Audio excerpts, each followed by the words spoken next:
There are moments when the ache feels too familiar. You sit at the dinner table with people who share your last name, but not your inner weather. You hear your voice go quiet in rooms that never learned how to listen, and somewhere beneath the practiced smiles and polite sentences, a question begins to pulse.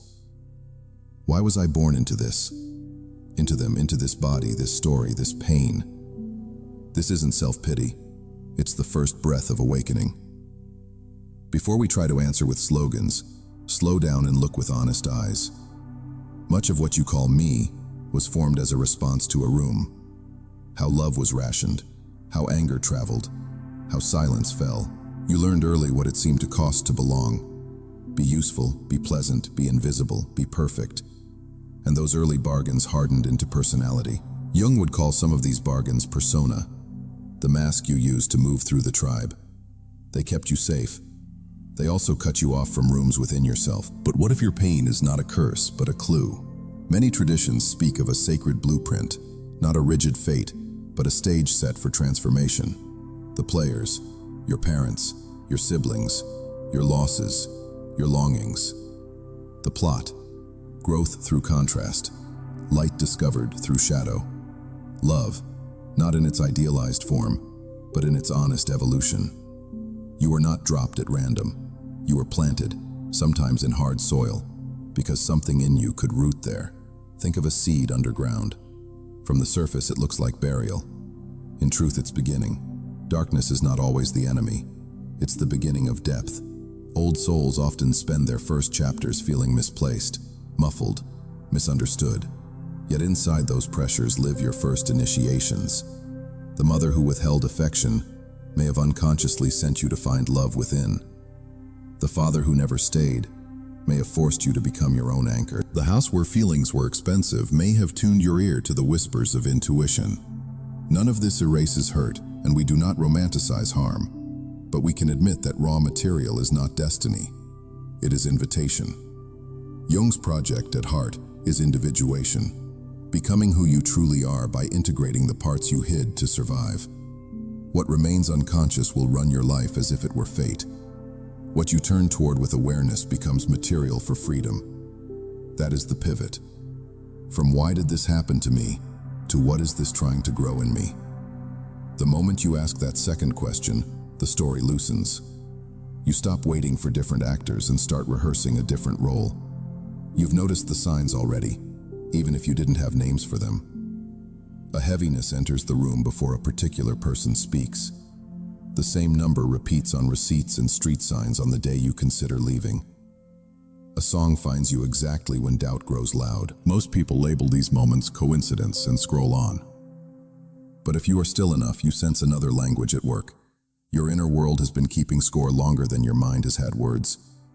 It felt tension behind practiced smiles, mistruths hiding inside polite answers, danger beneath charming eyes. Those signals were never the enemy. They were the map you were taught to ignore. Consider Daniel. For decades, he believed that being useful made him lovable. Slowing down triggered guilt. Feeling deeply felt like failing. Burnout finally forced him into stillness, and in that stillness, a memory returned. He once loved making things for their own beauty.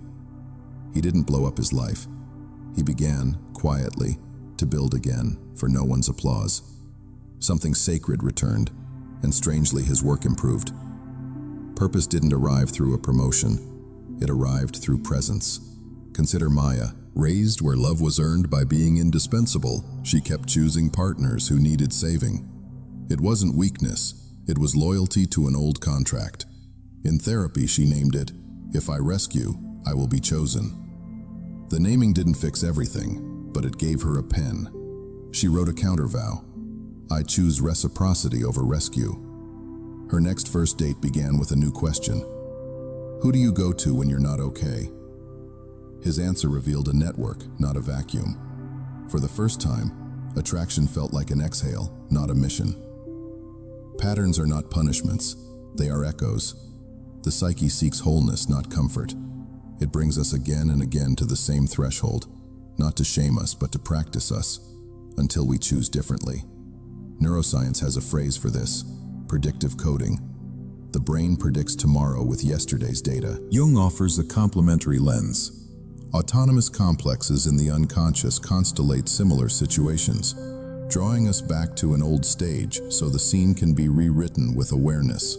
Different vocabularies, same mercy. What repeats is asking to be seen. So here is the promise of this film. We will walk a clear, human path through the fog, from the ache that begins at the family table, to the quiet signs your soul has been sending, to the patterns that look like fate, but are actually training, to the practice of returning to the self, the unbroken center that existed before the mask. We'll explore relationships as initiations, boundaries that bless rather than punish, and simple rituals that create room for your life to breathe. Along the way, you'll receive questions to ask, sentences to keep, and body-level practices that help truth feel safe enough to say. This is not a demand for perfection. It's a permission slip for presence. You don't have to change everything by Friday. You only have to tell one truer sentence than you usually do. Take one slower breath than you usually take, and keep one small promise to yourself every day for 30 days. The rest accrues. Wholeness is cumulative. If there is a single image to carry, let it be this: a door inside you that has always been slightly ajar. You've walked past it for years because life was loud. Tonight you stop. You place a hand on the handle, not to shove, not to force, just to feel that it is yours. That's enough for now. The door opens easier when you stop apologizing for wanting to go through it. Welcome, not to a brand new you, but to the one who has been waiting. We begin where you are, with the ache that tells the truth, and we walk, slowly, toward the part of you that remembers. There is a difference between a life that happens to you and a life that speaks to you. The first feels like weather, the second feels like weather with a message. Long before you had language for Jung or trauma or attachment, your body was translating the room. Heart rate, jaw set, the way your shoulders rose when certain footsteps hit the hallway. Those translations became bargains. If I stay quiet, we won't explode. If I'm useful, I'll be kept. If I don't need, I can't be disappointed. Later, we romanticize those bargains as soul contracts. We don't have to agree on metaphysics to take them seriously. Call them what you like. They are the early deals you made with belonging. Deals the nervous system kept signing even after the room changed. Jung would say the unconscious is not only a basement of repressed pain, it is also a reservoir of purpose. Complexes, emotion-charged clusters of memory, constellate around those early deals and keep pulling similar scenes into orbit. Neuroscience offers a complementary picture. The brain predicts tomorrow from yesterday's data until new experience is allowed to register without being pushed through the old mold. Different vocabularies for the same mercy. When life repeats, something inside is asking to be seen and renegotiated. How do you begin? First, by separating signal from story. A signal is the body's raw data. Breath shallow, chest warm, throat tight, belly heavy. A story is the instant explanation. She's selfish. I'm unworthy. This always happens to me. Stories can be true or false. Signals are just honest. The practice is to feel the signal before you swear allegiance to the story. Try this the next time intensity spikes. Pause for 90 seconds. Say out loud 3 sentences that contain no interpretation. My jaw is tight. My hands are cold. My breath is high in my chest. Feel silly if you must, but do it. That small act recruits a different part of your brain, the part that can choose. Only then ask softly, what old deal is being activated right now? You might hear, if I disappoint them, I'll be left. Or, if I don't fix this, I'm worthless. There it is, the contract. Write the contract in 12 words or fewer. No adjectives, no poetry, just the transaction. I don't have needs. You won't abandon me. I keep the peace. You get to rage. I rescue. You stay broken. I feel necessary. If your body flinches when you read it, you found it. Now write a countervow you keep with yourself. I will not buy belonging with self-erasure. I will not trade my nervous system for harmony. Put that line where your hand can touch it. Wallet, mirror, phone lock screen. You are reparenting your instincts with a sentence. Signals don't only speak through the body, they leak through the world like notes tucked under a door. You think of someone, they text. You consider quitting. The song that saved you at 19 plays in a grocery store. Skeptics call it bias. Mystics call it guidance. You don't have to choose sides to honor the effect. These moments create a crack in the trance of autopilot. Treat them as interruptions that invite presence. When one arrives, stop. Put a palm on your chest. Ask, if this were a message from the deeper story of my life, what would it be asking me to remember? Don't force an answer. Let your breath answer. If it deepens, you're near truth. Dreams are signals too.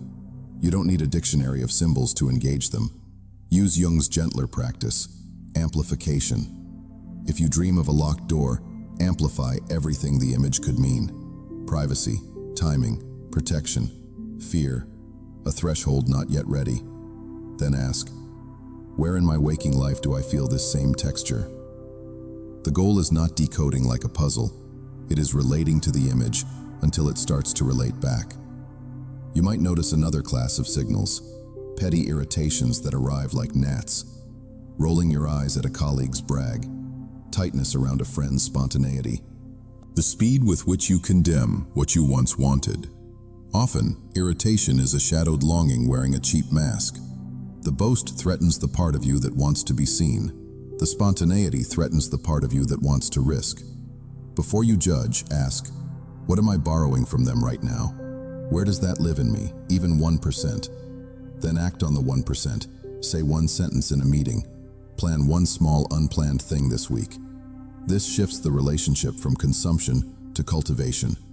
You grow the symbol inside instead of devouring the person who carries it. Because old deals live in bodies, renegotiation must be physical too. Add 2 tiny practices to the day. First, the physiology sigh. Inhale through the nose, take a small top-up inhale, then long exhale through the mouth. Repeat twice. Do it when shame surges, when you're about to text to earn reassurance, when the past climbs your throat. Second, orientation. Slowly move your eyes to the corners of the room. Name 5 colors you see. Feel the chair under you. Tell your body, without words, this moment is not that moment. You are making it safe to choose a different sentence. All this is easier with paper. Keep what I call a dialogues journal. Not pages of complaints, but short conversations with the parts who made the old deals. A page split in half. On the left, contract voice. On the right, self. Let the contract say its logic without mockery. If we slow down, we'll be left. Let the self answer without contempt. I won't abandon us. Here is today's boundary and today's plan. 2 minutes most days. You are converting an inner shouting match into a governance meeting. To keep your feet on the ground, bring the work into ordinary rooms. Before a difficult call, write 3 versions of one boundary sentence. Firm, warm, simple. Practice out loud until your voice can carry it without a quiver. After the call, sit for 60 seconds and let the adrenaline drain. Drink a glass of water. Say thank you to the part that used to collapse for keeping you alive, to the part that spoke for letting you live. A story for courage. Think of Sarah, who carried the quiet of her father like a stone.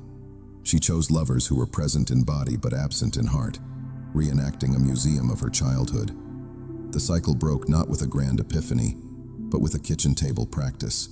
She wrote her 12-word contract. I won't need, you won't leave, I'll be safe. She taped the counter-vow inside a cupboard. I will ask and survive the answer. The first week she asked a man she was seeing, when you pull away, what's happening in you? He said he didn't know and changed the subject. The old story screamed, chase. The new vow held her hand. She didn't punish, she didn't plead. She watched. 2 weeks later, she ended it with one blessing. This needs reciprocity I don't feel here. I release you with care. She cried, of course, but the room inside her felt a fraction wider. Contracts don't shatter in a single scene. They loosen like knots. Here is a simple liturgy for the next 30 days. Name one signal, not one story, each day. Write 1 sentence contract plus 1 sentence countervow. Keep it visible. Practice 2 physiology sighs before you speak in high-stakes rooms. Ask 1 question that your old deal would never allow. A need, a boundary, a wish. End with gratitude for the part that kept you alive even as you retire its methods. You are not trying to erase your history. You are trying to give it a better job. The vigilance that kept watch can become discernment. The people pleaser can become hospitality with a spine. The rescuer can become service with boundaries. Integration is conservation. You keep the power, you release the panic. If you listen carefully, you can already hear the next section approaching like a change in the light. After we learn to read signals and renegotiate early deals, something deeper knocks. The self. Not an idea, a presence. In the next part, we will practice returning to it, not by achieving, but by remembering. Not by inventing a future hero, but by making a home for the one who has been quietly good all along. For now, place a hand on your chest. Whisper the counter vow you wrote. Feel the smallest softening, even half a breath more. That is the contract loosening. That is the first hinge turn of a door that leads where you have wanted to go for years. There is a center in you that never auditioned. It existed before the report cards, before the rooms where belonging depended on performance, before the mask hardened into a face. Jung named that center the self, not an ego inflated with slogans, but a quiet axis around which a true life can turn. Persona is how you negotiate with the world. Shadow is what you hid to survive. The self is the house that can host them both without expelling either. Individuation is not the construction of a brand new you. It is the slow remembrance of the one who was here all along. Most of us try to find ourselves by achieving our way out of confusion. But the self doesn't answer to force. It answers to attention. Your attention, steady, non-judging, embodied, is the key in the door. When you give it 5 unbroken minutes a day, something rearranges. The nervous system, long trained for threat, begins to consider the possibility of home. Begin with a distinction. Inventing versus remembering. Inventing treats identity like a costume change. Today a warrior, tomorrow a monk. Charming for a while, exhausting in the end. Remembering is humbler. It asks, what did I know about being alive before the world got loud? Not the career you planned at 15, but the textures your body sought when you were free to seek. Light on floors, hands in dirt. The way drawing or dismantling or singing made time lose its edges. The self leaves breadcrumbs. Your task is not to critique them, it is to follow them a few steps at a time. Here is a simple doorway, regressive remembering. Not hypnosis, not time travel, just a gentle visit to rooms you actually lived in. Sit somewhere you can see sky. Place one hand on your chest, one on your belly. Breathe in through the nose for a slow count of 4. Hold for 2. Exhale for 6. Do 3 rounds. Now ask, show me a scene where I felt unmistakably like myself before I learned to perform. Do not chase the answer. Let images rise on their own schedule. The desk where you dismantled radios. A backstep at dusk. A library aisle that smelled like paper and safety. Don't narrate. Watch. Then open your eyes and write for 5 minutes without stopping. What you saw, what you heard, what your hands wanted to do. The point is not nostalgia. The point is data, embodied clues about what nourishes your core. Jung called the language of the self symbolic. It prefers image to argument, rhythm to rhetoric. When a symbol visits, keys, rivers, doors, wolves. Don't rush to a dictionary. Practice amplification. Let the image gather meanings the way a river gathers streams. A door can be privacy, timing, threshold, fear, invitation. Ask the only question that matters. Where in my current life do I feel this same texture? If the answer is timing, perhaps the task is not to break the door down but to put a chair by it and wait with dignity. If the answer is threshold, the task may be one phone call you've postponed for a year. Because old contracts live in bodies, returning to the self must include the body. 2 small practices. 1. Orientation to now. Several times a day, let your eyes move slowly to each corner of the room. Name 5 colors. Feel the chair hold you. Whisper, this moment is not that moment. This tells your ancient alarms that the present is different from the past, making space for choice. 2. The physiology. Sigh times 2. Inhale through the nose, top up a little more. Long exhale through the mouth. Twice. Use before high-stakes conversations, after dreams that rattle you, whenever the urge to perform floods your chest. Calm is not passivity. It's the state where the self can be heard. Now, a journal that is more mirror than diary. The dialogue's notebook. Draw a vertical line down the page. Title the left column, Mask. The right, Self. Let the mask speak first, plainly. If we slow down, we'll be forgotten. If we ask, they'll leave. Then let the self answer, without theater. We are allowed to be slow. We are allowed to be clear. Here is today's smallest true action. 2 minutes. Close the notebook. You have just moved from inner warfare to inner governance. Stories help. Consider Daniel again, the man who thought usefulness was love. When burnout stripped his armor, he tried regressive remembering. The scene that came was a garage where wood dust floated in light. He remembered shaping things for the beauty of it. He didn't resign. He gave that boy 20 minutes most evenings and one Saturday morning a month. Within weeks, his breath deepened. Within months, he negotiated boundaries at work he had avoided for years.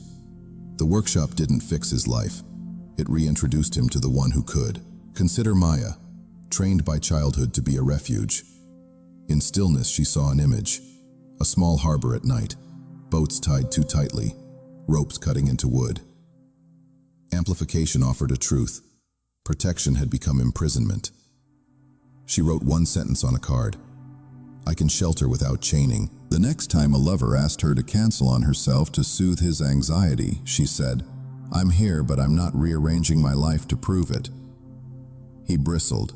The old panic surged. She breathed twice and stayed kind. Over months, the harbor changed. Fewer boats, stronger docks, quieter water. That's how the self edits a life, one rope at a time. Because the self is an integrator, it will ask you to befriend the parts you've shamed. The people pleaser doesn't get banished, they get promoted to hospitality with a spine. The perfectionist becomes devotion to craft minus cruelty. The rescuer becomes service with boundaries. This is conservation, not demolition. You keep the power, you retire the panic. Ritual makes the remembering durable. Try a 3-room day. Dawn, receive. 5 minutes of breath plus 1 page of truth without polish. End by circling one sentence that feels alive. Midday, offer. Put that sentence into a single action that fits in a calendar square. An email, a call, a draft paragraph, a walk taken. Dusk, integrate. Screens dimmed for 15 minutes. Name 3 textures you touched today. Ceramic, wind, fabric. Whisper thanks to the part of you that kept the promise. Guard this pattern the way you would guard medication that keeps you well. The world will not hand you time. You must make it, and then treat it as sacred enough to keep. A caution and a kindness. If your history includes trauma, the self's door may feel guarded by alarms. Go slowly, scaling practices down until they feel safe in your body. If memory floods you, open your eyes. Name 5 objects. Feel your feet. Seek a trained therapist if the waves are too high to swim alone. Courage is not white-knuckle exposure. Courage is care with momentum. What do you do when nothing seems to happen? No images, no tears, just boredom. You keep the appointment anyway. Wholeness accrues like interest. Pennies, then dollars, then a life funded by presence. Some days the door barely budges. Some days you notice it was open the whole time and you were sitting just inside, already home.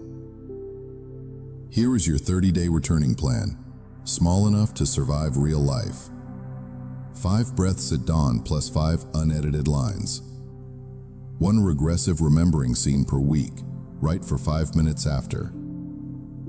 2 physiology sighs before any high-stakes exchange. 1 mask self dialogue page every other day. 1 action that honors a breadcrumb, beauty for beauty's sake, not for applause. On Sundays, place a hand on your heart and ask, where did I feel like myself this week? Circle 1 moment. That's the self keeping a promise. If you do this imperfectly, especially imperfectly, you will look back in a season and find your speech simpler, your boundaries kinder, your work more honest, your rest less negotiated. You will recognize yourself, not as a role, but as a presence, and you will have something to give that doesn't cost you yourself. In the next section, we'll bring this center into relationships, reading projection without shaming, setting boundaries that bless rather than punish, and leaving or staying with ceremony so the story can end its loop. For tonight, choose one breadcrumb and follow it for 15 quiet minutes. The self is not far. It is the one in you that has time. A relationship is a house of mirrors and a window at once. It reflects the face you forgot you had, and it opens onto a horizon you could not reach alone. When you begin to return to the self, the people in your life will feel different. Not because they changed overnight, but because the mirror is cleaner and the window is wider. What once looked like them often turns out to be you meeting a disowned part. And what once felt like your job often turns out to be someone else's work returning to their hands. Let's start with the most human mistake, assuming that our first interpretation is the truth. You feel a flash of contempt at a colleague's brag. You feel a wave of fear when your partner goes quiet. You feel a sudden urge to fix a friend's mood. In Jung's language, these moments are ripe for projection, the psyche casting an inner content onto an outer person so you can finally see it. Projection is not an accusation, it's an invitation. The question is not, am I wrong about them? The question is, what is this reaction trying to show me about me? Try a projection audit the next time intensity spikes. 1. Trigger. Describe what happened in one sentence with no adjectives. He canceled last minute. She joked about my idea. 2. Image. Name the picture your mind created. He doesn't care. She thinks I'm small. 3. My 1%. Ask, where does that live in me, even 1%? Maybe you have canceled on yourself all week. Maybe a part of you still feels small around your own idea. 4. Tiny ownership. Take one micro-action to own your 1% before you address the other person. Put the meeting with yourself back on the calendar. Write a paragraph that makes your idea real. Owning your fraction does not absolve the other of theirs, it simply returns your power to you. Conversations are cleaner when you aren't asking someone else to hold the piece that belongs in your hands. Next, boundaries. In a culture that confuses kindness with compliance, boundaries can feel like betrayal. In truth, boundaries are how love survives contact with reality. A boundary is not a wall that punishes, it is a doorway with a clear sign. It lets the right people in, it keeps the right things out, and it tells you where you live. Use the 3-sentence boundary. Care. I want us to be good, and I care about this. Clarity. I'm available for X. I'm not available for Y. Choice. If Y continues, I'll do Z to take care of myself. For example, I want us to keep working well. I'm available for direct feedback. I'm not available for sarcasm. If sarcasm continues, I'll pause the conversation and reschedule. Or, in love, I want to stay close.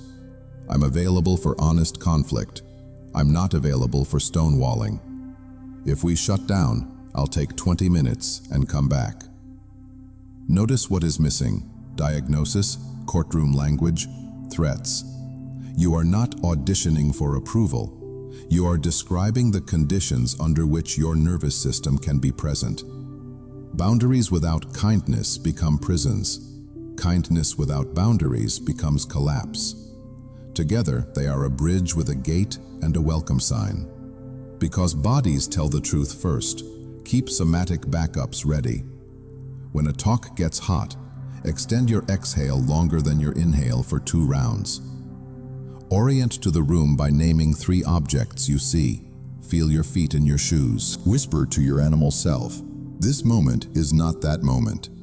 The conversation you're in may rhyme with a childhood scene, but it is not the same chapter, unless you abandon yourself and make it so. Some relationships can be kept as they are. Many can be kept but reformatted. A few must be released. Use a simple map. Release. Patterns that require self-erasure. End with ceremony, not contempt. Reduce. Keep the person, shrink the channel. Less frequency, shorter duration, clearer focus. Reframe. Same person, new rules. I'm available for updates, not for venting. Recommit. The rare bonds that deepen breath and tell the truth even when it costs. Pick one relationship for each quadrant. Act on one this week. A small, honest change is more transformational than a dramatic threat you cannot sustain. Ceremony matters because endings and reforms are thresholds, and thresholds deserve respect. Consider a 4 altars ritual whether you're staying differently or leaving. 1. Witness. Write one page naming the pattern as neutrally as possible. We go silent, then we perform, then we resent. 2. Gratitude. Name what the bond gave you, even if it came wrapped in pain. Gratitude is not permission to continue harm. It is how you carry forward the gift without dragging the damage. 3. Boundary. Write your 3-sentence boundary and read it out loud to yourself until your voice can carry it. 4. Release. If you're leaving, write a blessing you can believe. I release you to your path. I return to mine. If you're staying, write a vow you can keep.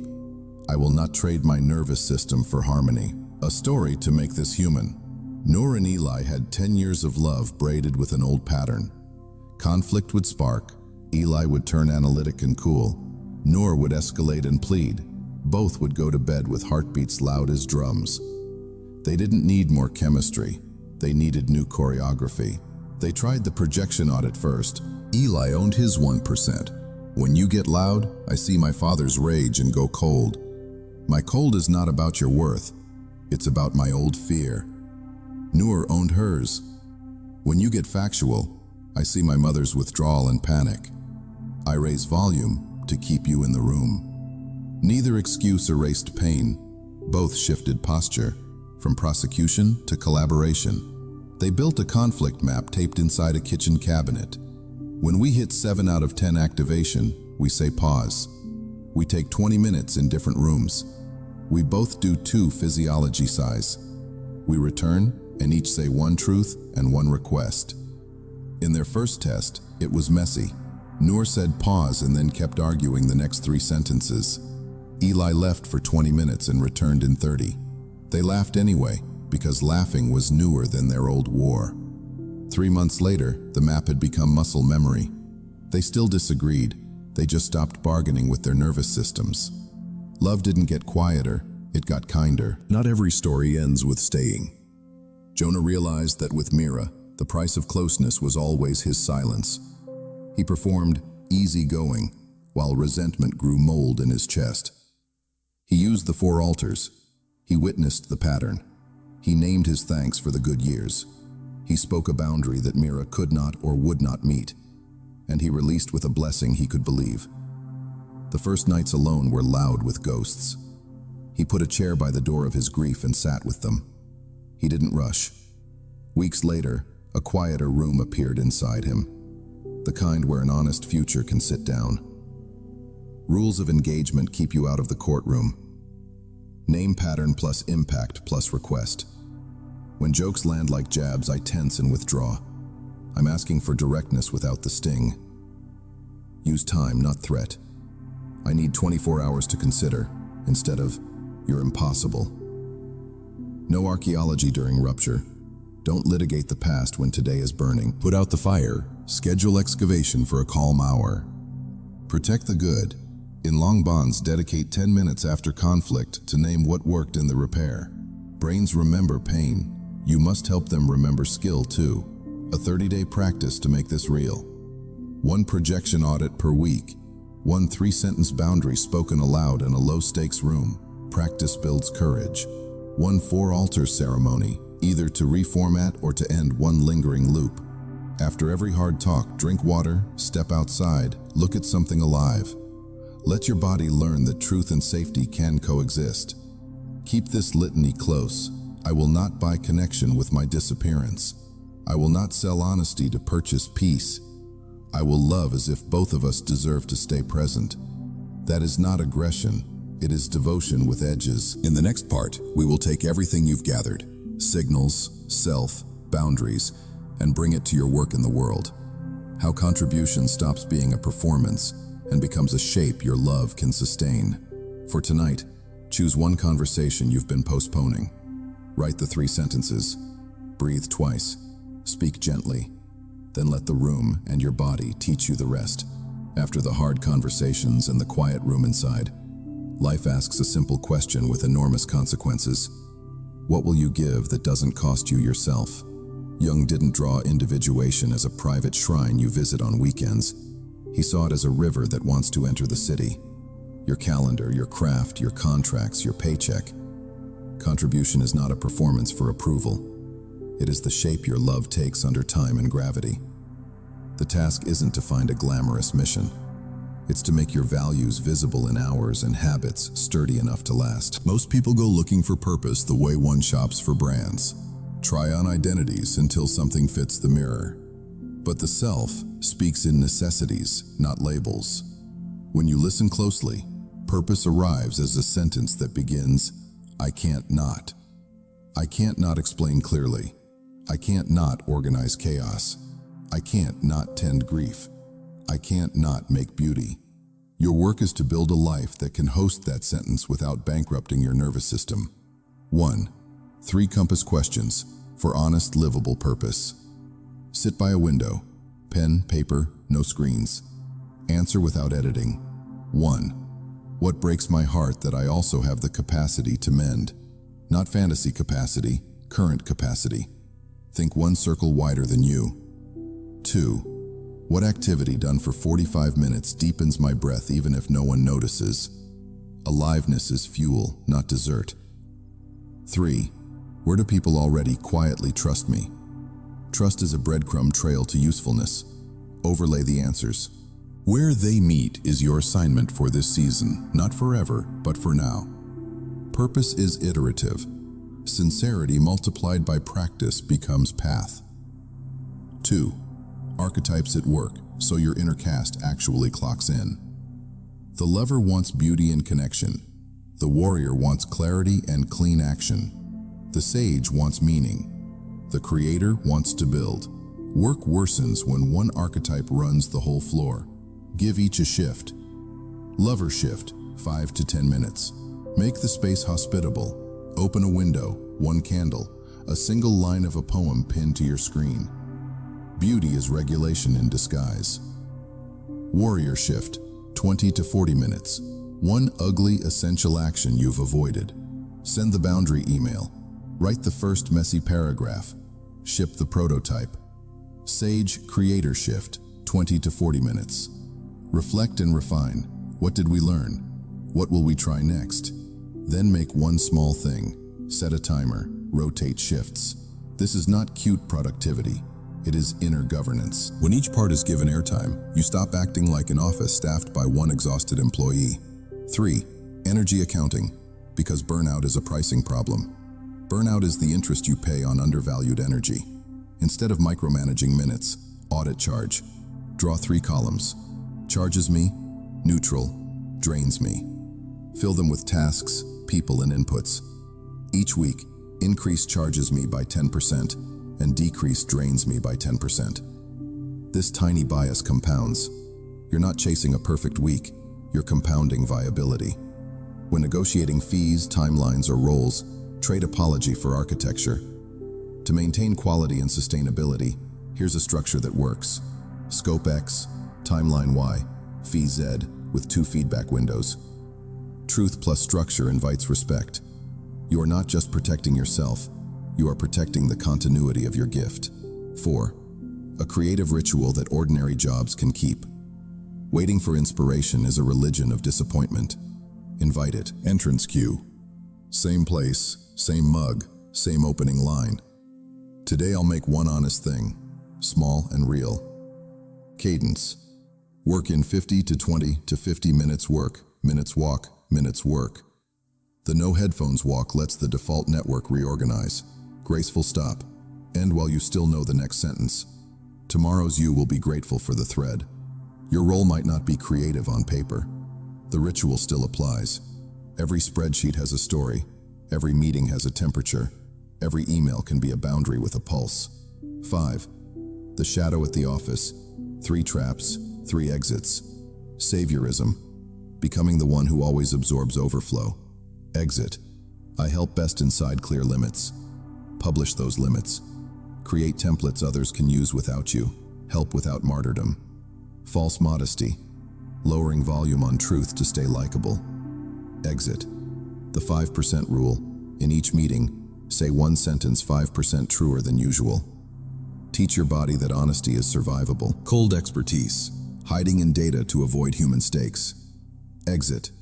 Add one human sentence to every deliverable. The nervous system effect. Sleep, trust, time. Intelligence with warmth persuades. 6. Designing a week that doesn't eat you. Guard 2 blocks as if they were medicine. Core block, 90 to 120 minutes. 3 to 4 times per week.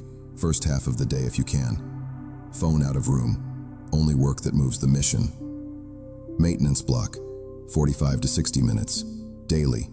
Email, admin, scheduling. Contained, not scattered. A bad day still has 15 good minutes. Protect an uncut window. 15 daily minutes for the craft that names you. Writing, code, piano, sketch. You keep the window not for output but for identity.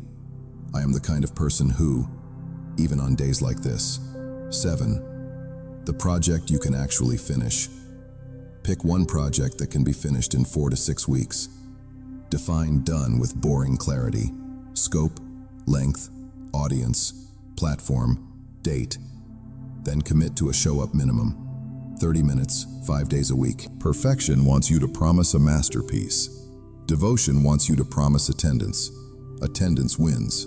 Use a progress ledger, 1 line per day. Date, minutes, 1 sentence learned.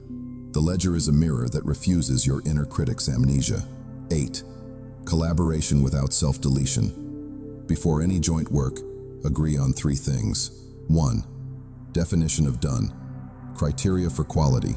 Who has final say? 2. Channels and rhythm. Where we talk. Email for decisions. Chat for quick pings. And when? Weekly 15-minute stand-up. 3. Repair protocol. When misaligned, the 48-hour ritual. Name the delta. Propose a fix. Schedule a reset. Use non-accusatory clarity. To keep us sustainable, I'm available for A and B, not for C. If C becomes necessary, we'll revise scope or timeline. 9. A human story. To ground this in Tuesday. Lan manages a busy team and swears she has no time for the real work. We moved 2 meetings and claimed 2 morning core blocks per week. She started each block with a card on her desk. The only work now is this. The first month felt like swimming upstream. The second month, the team delivered ahead of schedule. By the third, Lan went home with energy that belonged to her child, not her inbox. She didn't change careers, she changed cadence. Cadence changes everything. 10. When doubt gets loud, 3 quick tests. Breath test. If doubt is operatic, your breathing is shallow. 2 physiology sighs, then decide. Evidence test. List 3 recent proofs of usefulness. A thank you note, an outcome. 1 person who breathed easier because of you. Reality shrinks monsters. 5% move. If the leap is too big, shift 5%. Send the email draft. Post the prototype to a friend. Book the meeting. 11. A vow you can keep. Write this by hand and sign it. I will price my energy at the rate that keeps me generous. I will make one honest thing most days, small and real. I will not buy applause with self-betrayal. I will let beauty regulate what discipline alone cannot hold. Pin it where morning eyes can't miss. You don't need a dramatic pivot to live a devoted life. You need protected hours, an inner cast with shifts, pricing that tells the truth, and 1 project carried to done. Do these imperfectly for 90 days, and you'll look back at a life that feels less like performance and more like presence, the kind that can give without bleeding out. Tomorrow when you sit down, whisper this line like a quiet password between you and your desk. Today I will bring 1 true thing into the world and stay whole while I do it. Then begin, small, steady, kind, deep. The world will recognize it. More importantly, you will. When you take the whole journey in 1 breath, it sounds like this. Your body felt the room before you had language. You made early deals to survive. Those bargains hardened into masks. The parts you hid became shadow. The life that kept happening was not punishment but repetition, a lesson asking to be learned. And somewhere beneath the noise, the self kept a light on. Individuation is not an escape hatch. It is a way of walking back through your history without losing your future, retrieving what is yours, blessing what is not, and building a life your soul can actually carry. Let's place the pieces on the table and bind them with practice. 1. The 4 doors. What to do when you don't know what to do. When intensity spikes, stop asking, "Why am I like this?" and walk through 4 doors instead. Door of body. Name 3 signals: jaw, breath, belly. 2. Physiology size. Door of contract. Write the 12-word deal you're reenacting. Write a counter vow that protects your nervous system. Door of symbol.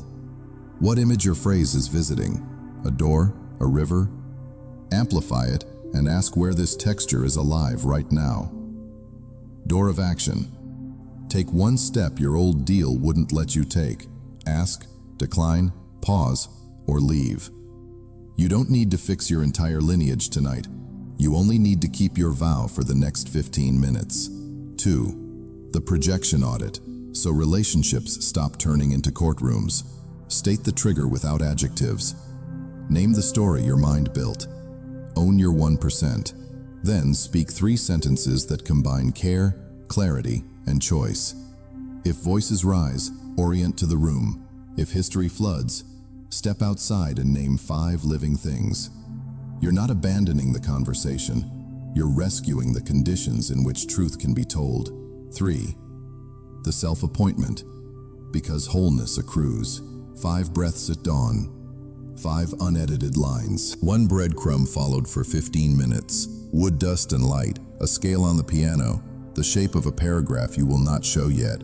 End before you are empty. Tomorrow's you needs a thread to pick up. 4. The work cadence. Purpose that doesn't eat you. Rotate archetypes. Lover prepares the room. Warrior ships one ugly essential.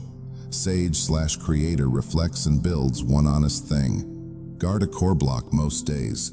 Keep an uncut window on bad days. Track a 4 to 6 week project with a progress ledger. Date, minutes, 1 sentence learned. Attendance is devotion wearing work clothes. 5. Ceremony. So transitions become thresholds, not collapses. For endings and reformats. Witness the pattern. Give thanks without gaslighting. Speak the boundary.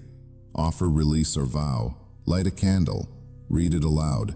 Breathe longer on the exhale. The nervous system remembers ritual. It teaches your future that you're someone who can close a door without burning the house. 6. A rosary of sentences for pockets and kitchens and drives at dusk. I will not buy connection with my disappearance. This moment is not that moment. I can shelter without chaining.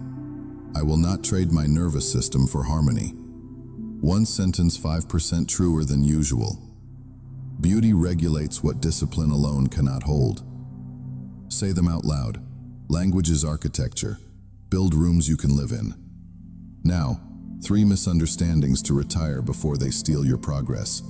Misunderstanding number 1. If I heal, the world will stop being hard. Number.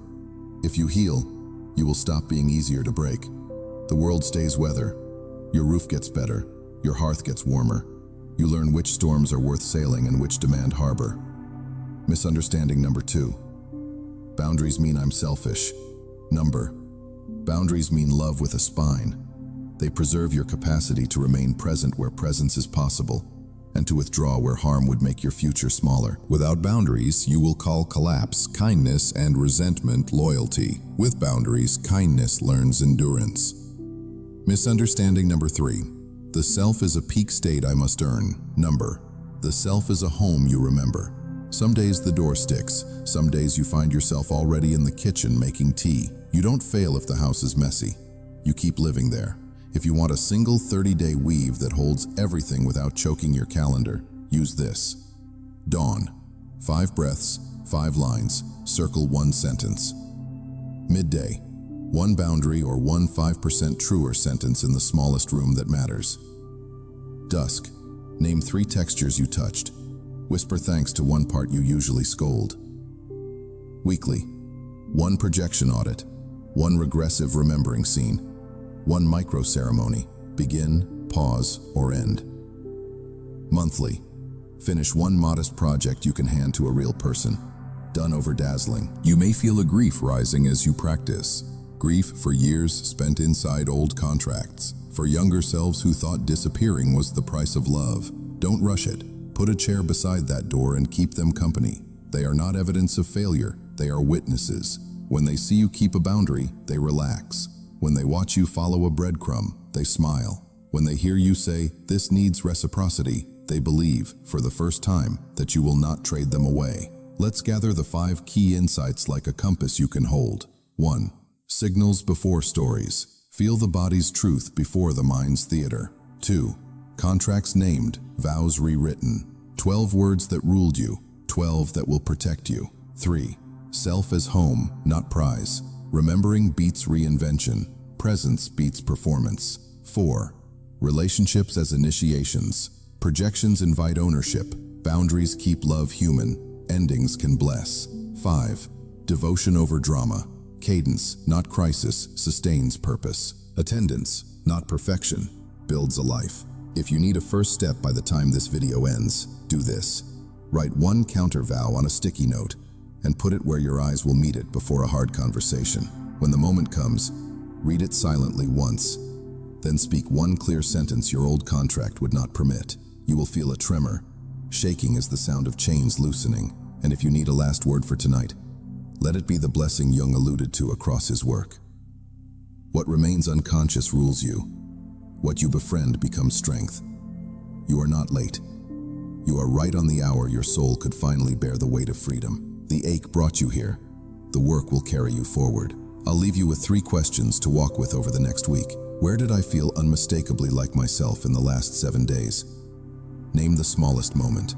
What is 1 conversation I've been postponing? And what is my 3-sentence boundary for it? What is 1 breadcrumb of joy I can follow for 15 minutes tomorrow, for no audience at all? When you answer with your breath, then with your pen, then with your feet. The path is not elsewhere. It is exactly where you stand when you stop abandoning yourself. If this work meets you where you are, stay with it. Save the sentences. Share the practices with 1 person who needs a gentler map. And if you want to go deeper, with guided dialogues, shadow exercises, and weekly rituals, join us in the full video that expands each chapter into lived practice. Not to become someone else, but to become at home in the one you've been all along. I'm grateful we met here. Take the vow, keep the breath, follow the breadcrumb. I'll meet you at the next threshold, with a steadier hand on the same door.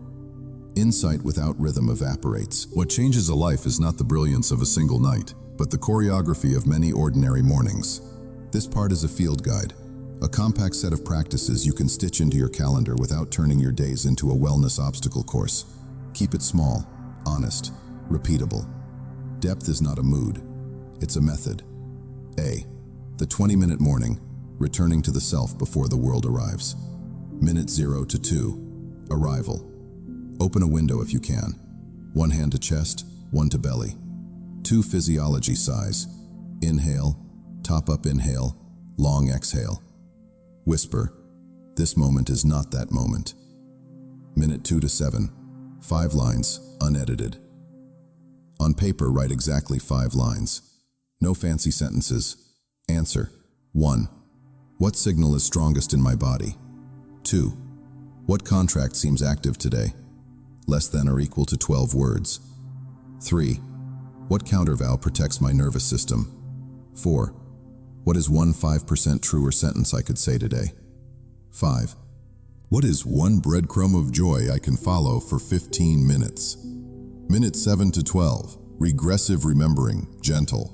Close eyes, ask, show me a scene where I felt unmistakably like myself.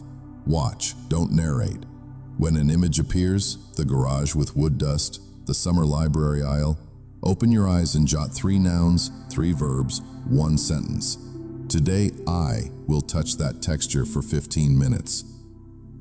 Minute 12 to 20, Archetype rotation. Name the day's shifts. Lover, beautify your desk, light, order, one object that steadies you. Warrior, one ugly essential action you've avoided. Sage/creator, one small honest thing to build or refine. Circle the warrior task. Begin there when work starts. B, the 90-minute core block, how real work actually gets made. Protocol, 50 to 20 to 20. 50-minute ship, single task, notifications off, door closed if possible. 20-minute walk, outside if you can, no headphones. Let the default network recombine ideas. 20-minute refine. Quick pass to improve edges. Stop while you still know the next move. Entrance cue. Same mug, same sentence each time. The only work now is this. The brain loves ritual. Give it a doorbell, and it will come home faster. C. Projection audit card. Keep it in your wallet. Trigger. No adjectives. She canceled. Image. My mind's picture. I don't matter. My 1%. Where do I cancel on myself? Ownership move. Put me back on my calendar, even 10 minutes. 3-sentence boundary. Care. I want this collaboration to work. Clarity. I'm available for direct rescheduling. I'm not available for last-minute drops. Choice. If it happens again, I'll adjust scope or decline. Say it out loud privately until your voice can carry it without shaking. Then deliver it warm and clean. D. 4 alters for endings, reformats, and recommitments. 1. Witness. 1 paragraph, neutral tone. Our pattern. Pursue, withdraw, perform, resent. 2. Gratitude. Name what the bond gave without excusing harm. 3. Boundary. Your 3 sentences. Practice until it fits your mouth. 4. Release or vow. Release. I release you to your path. I return to mine with care. Recommit. I will not trade my nervous system for harmony. I will return after 20 minutes when flooded. Light a candle. Read it. Breathe longer on the exhale. Bodies remember ceremony. E. The dialogue's notebook. Retiring old jobs, not old parts. Split a page. Left, mask. Right, self. Mask. If we say no, they'll leave. Self. We can be clear and stay kind. Today's number is if we're not useful, we're invisible. Self. Usefulness without self-erasure. Today's scope. Blank. 2 minutes is enough. You're converting an inner shouting match into governance. F. The nervous system trio. Quick resets you will actually use. 1. 2. Size. Before speaking in high-stakes rooms. After conflict. Before sleep. 2. Orientation. Name 5 colors in the room. Feel your feet. This moment is not that moment. 3. Temperature. Cold water on wrists or a cool splash to face. Then 1 slow inhale, long exhale. Calm is a doorway, not a personality. G. Weekly weave. How a life accrues. Monday. Choose 1 project you can finish in 4 to 6 weeks. Define done and who it's for. Tuesday. 1 projection audit. 1 boundary delivered in a low-stakes room. Wednesday. 90-minute core block. Post 1 honest thing, small and real, to a teammate, client, or folder. Thursday. 4 alters mini ceremony. Begin, pause, edit, or end something. Friday. Review your progress ledger. Date, minutes, 1 sentence learned. Mark small wins in bold. Weekend. 1 breadcrumb hour. Beauty for beauty's sake. 1 walk with no phone. H. The shadow at work. Micro exits from old loops. Saviorism. Standards. Write a 1-page how to work with me. Availability, turnaround, 2 feedback windows. Share it kindly. False modesty. 5%. Say 1 sentence 5% truer than usual in each meeting. Cold expertise. Human line. Add 1 sentence about human impact to data. This redesign returns 40 hours per month to the team and lowers weekend anxiety. 1. Relationship map. Release, reduce, reframe, recommit. Draw 4 quadrants. Write names. Choose one action this week, a boundary, a new cadence, a closing ritual. Small and real beats dramatic and unsustainable. J, the rosary of sentences, pocket mantras that hold under pressure. I will not buy connection with my disappearance. Beauty regulates what discipline alone cannot hold. I can shelter without chaining. One sentence 5% truer than usual. I will price my energy at the rate that keeps me generous. This moment is not that moment. Speak one before hard calls, one after. Language is scaffolding. Climate. K, troubleshooting, when the door won't move. No images in remembering? Sit anyway. Name 3 textures from yesterday that felt like you. Follow one for 15 minutes. The door opens sideways. Boundary shakes? Record yourself reading it. Rehearse while walking. Deliver it seated with feet grounded. Reduce performance. Increase breath. Backslide into an old loop? Call it by name without self-violence. This is the rescue pattern. Do one repair move. Apologize. Restate. Reset. Grace is momentum. Lonely after growth? Schedule honest rooms. 1 friend, 1 hour, phones away. Bring a real sentence. Let their nervous system co-regulate yours. The 30-day covenant. Sign it. Keep it imperfectly. I, blank link, subsets days. 1. Keep a 20-minute morning 5 days a week. 2. Protect 3 core blocks per week. 3. Deliver 1 boundary with care each week. 4. Finish 1 small project I can hand to a real person. 5. Follow 1 breadcrumb of joy weekly for an hour, even if no one sees. Signature. Date. Put it where your morning eyes can't miss. You are not assembling a new identity. You are cultivating a cadence that lets the true one breathe. Expect tenderness. Expect relapses. Expect also the sudden quiet of a room inside you that feels like afternoon light, ordinary, generous, enough. When it comes, don't rush to monetize it or post about it. Sit. Let the nervous system memorize the shape of home. If you need 1 step today, choose the smallest. 5 lines on paper. 1 12-word contract. 1 countervow. 1 boundary rehearsed to an empty room. 1 honest paragraph. That's how doors turn on hinges, not with thunder, but with pressure applied where it matters again and again, until the path is simply the way you walk. Imagine an attic at dusk.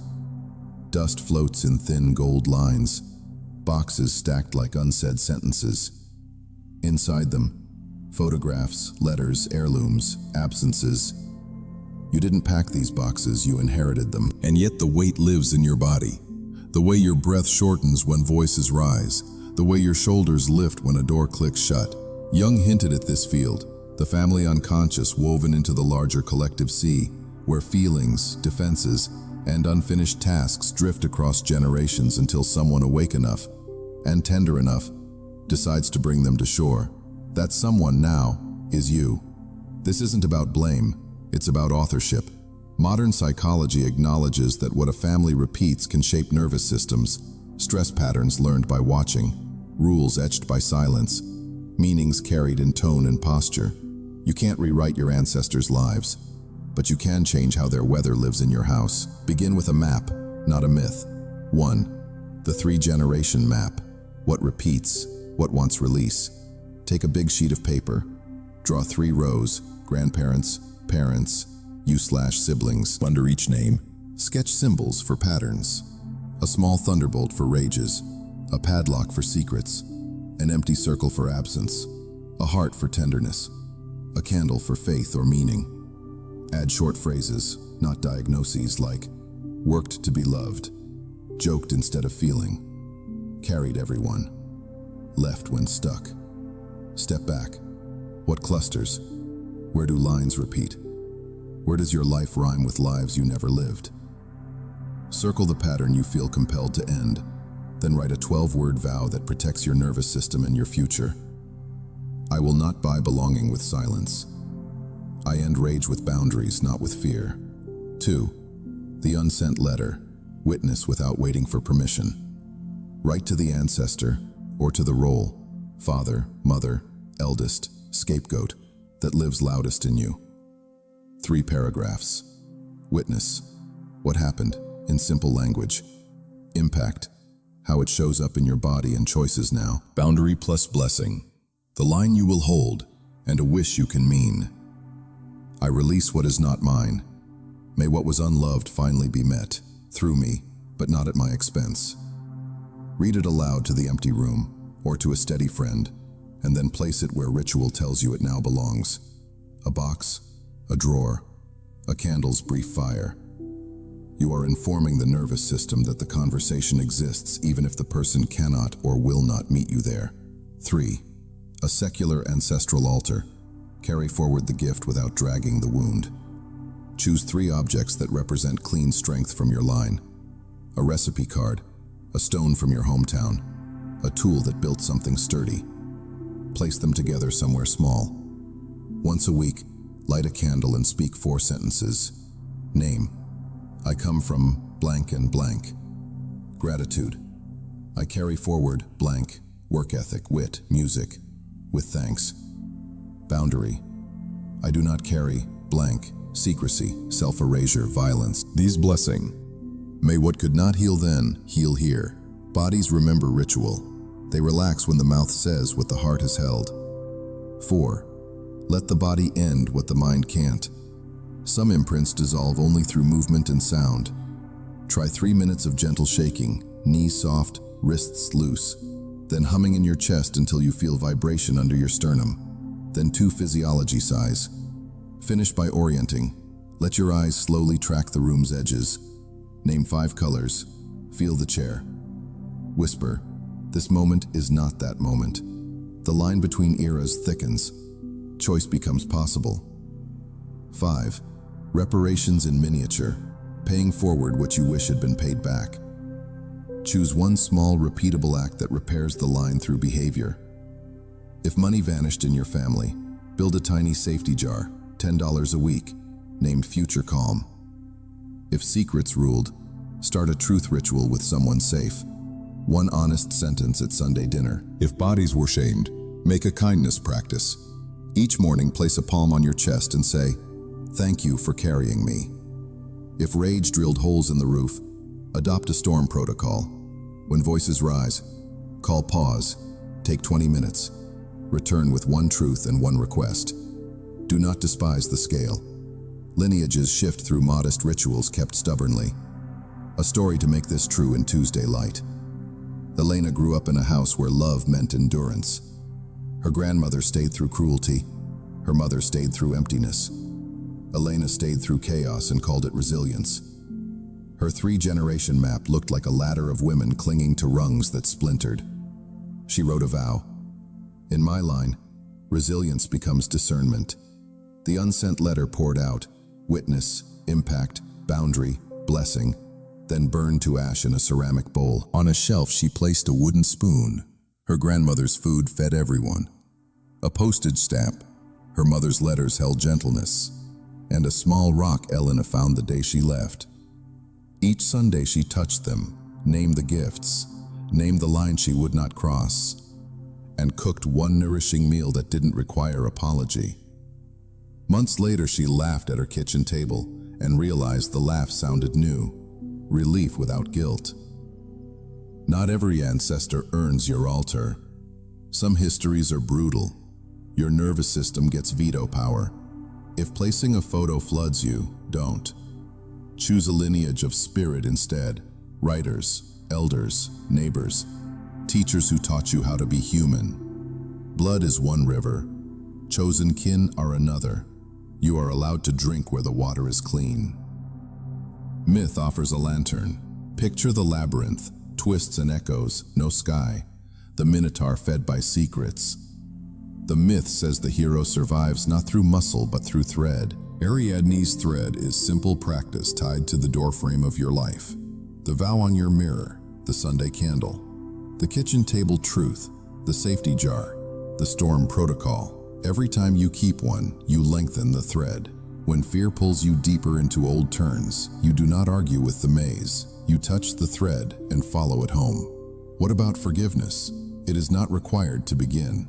Honest boundaries can precede forgiveness by years. Sometimes the truest forgiveness is a clean distance that ends harm. Sometimes it is the slow warmth that arrives after you stop pretending the past was gentle. Let timing be honest. Your job is not to manufacture a feeling. Your job is to protect a future. A 30-day lineage practice, small and sturdy. Week 1, draw the map, circle one pattern, write your 12-word vow. Week 2, unsent letter, read it aloud, ritualize its placement. Week 3, build the altar, or name your lineage of spirit. Light one candle, speak the 4 sentences. Week 4, choose one reparation act and keep it 5 days in a row, then rest. Across all 4 weeks, 3 minutes of shaking and humming every other day. 2 physiology sighs before hard family conversations. Orientation afterwards so your body knows it survived. You may grieve not only people, but versions of yourself trained to hold what was never yours. Put a chair at the door of that grief. Sit with her. Tell her the new rule. We will not buy connection with disappearance. We will end what needs ending with ceremony, not contempt. We will carry forward beauty without dragging harm. One evening soon, you'll notice something quiet. At a table that used to shrink you, your spine stays kind and tall. In a conversation that used to drown you, your breath holds like a shoreline. In a mirror that used to accuse you, your eyes look back with a history that is finally yours to write. Fate didn't vanish. It widened into choice. Take the thread. Tie it to your doorframe. Speak your vow out loud once before sleep. You are the hinge, the place where what was breaks open into what can be. Walk gently, clearly, one ritual at a time. This is how families learn to breathe again, through one person who remembered that love without a boundary is not love, and survival without a future is not life. At night, the city of your mind switches districts. The accountant closes their ledger. The archivist dims the stacks. The poet takes the keys. Dreams are not chaos. They are communication in a grammar older than speech. Jung called them the small hidden doors in the deepest and most intimate sanctum of the soul. Open one, and you enter a room where your shadow can introduce itself without shame. Your persona can loosen its tie, and the self can stage a rehearsal for tomorrow's courage. Daylight wants explanations. Night brings you images, and images move what arguments cannot touch. Think of a dream as a letter with no return address. If you judge the handwriting, you miss the message. If instead you ask, what does this image want from me? You move from spectator to participant. Most of us wake, rush, and let the letter fall behind the radiator. Begin differently. Put a cheap notebook by the bed. Before sleep, write a single sentence at the top.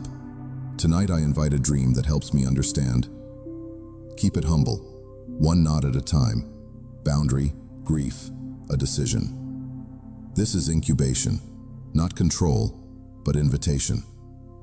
When you wake, write anything you remember. Color, feeling, a fragment like green hallway, locked door, relief when I turned left. You are not writing literature, you're preserving dew.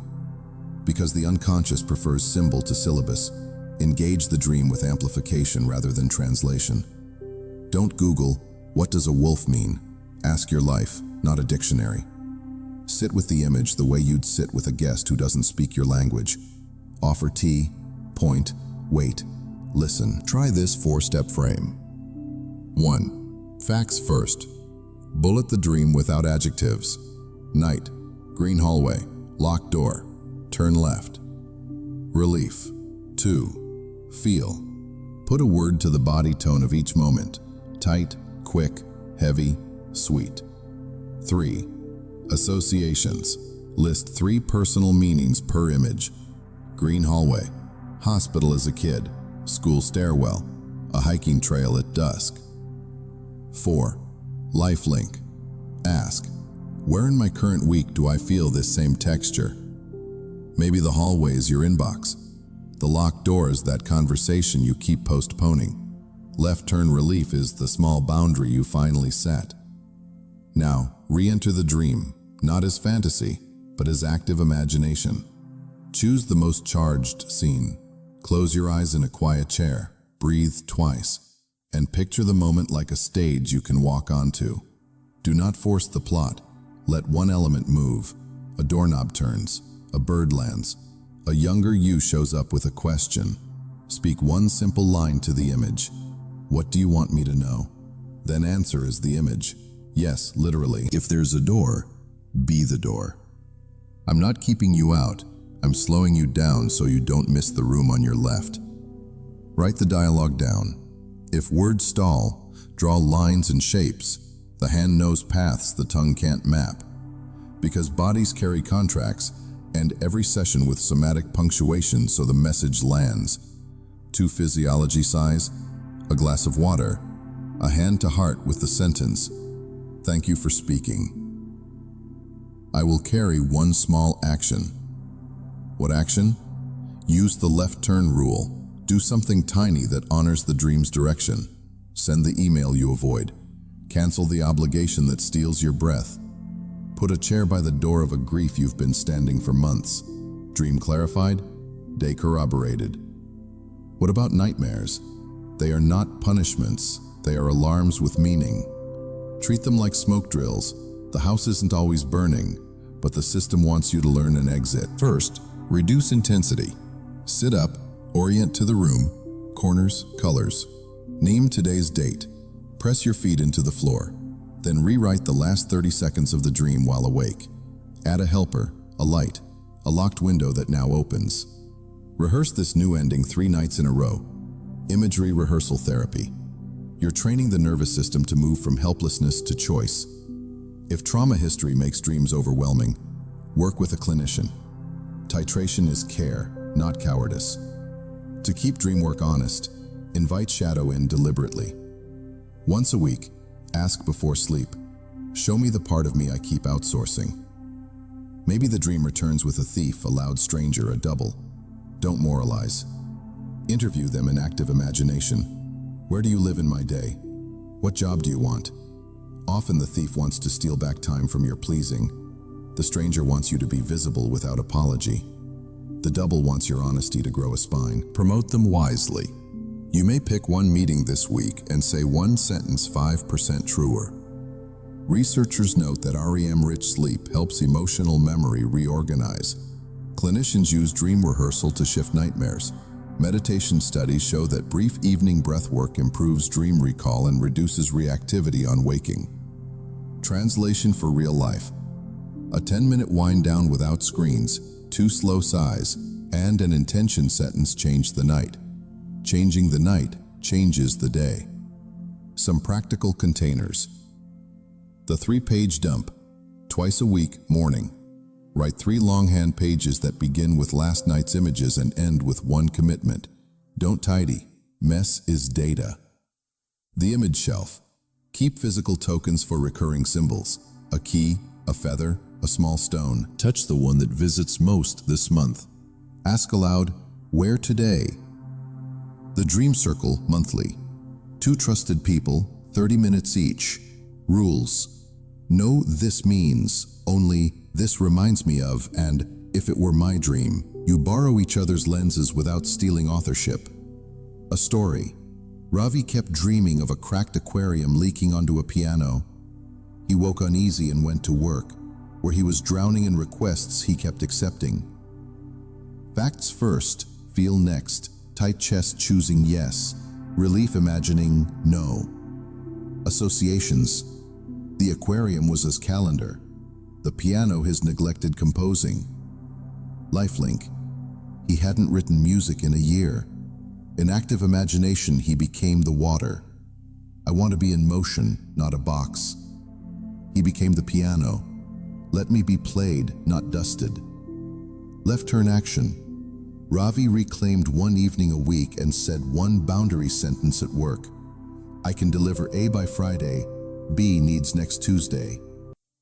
3 months later, he had 2 new pieces and a steadier breath. The dream was not a riddle, it was a reservoir. Common snags, gentle fixes. I never remember dreams. Set an alarm 15 minutes earlier. Wake in the hypnopompic window. Lie still. Ask, where was I just now? Catch one thread. Feeling, color, fragment.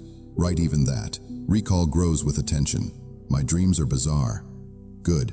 Bizarre bypasses censorship. Don't domesticate. Amplify. Ask for texture matches in your week.